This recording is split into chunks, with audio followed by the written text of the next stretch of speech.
In a cozy little house at the edge of a sunlit meadow, a golden retriever puppy named Sunny arrived one warm summer day. His fur was soft like butter, and his eyes sparkled with mischief and love.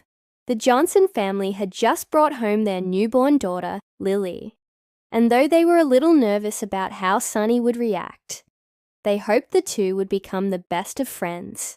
At first, Sunny was curious, sniffing the tiny human wrapped in blankets, tilting his head at her little giggles.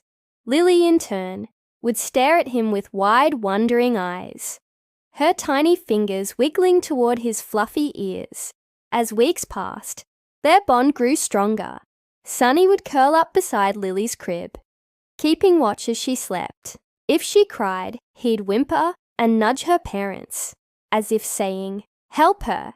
And when Lily began to crawl, Sunny was her playful shadow, wagging his tail as she giggled and chased him across the living room floor.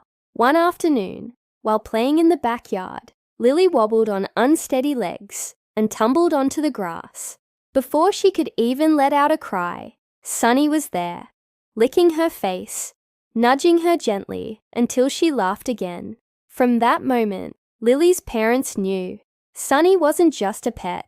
He was her guardian, her first best friend. Years flew by, and the duo became inseparable. Sunny carried Lily's stuffed animals when she pretended they were sick, sat patiently as she read him picture books, and even wore a silly bow tie for her tea parties. And Lily, she shared her snacks, even when Mom said no, hugged him when thunderstorms scared him, and whispered secrets into his floppy ears. Through scraped knees, rainy days, and countless adventures, Sunny and Lily proved that some friendships are written in the stars. A bond between a puppy and his girl, pure, joyful, and unbreakable.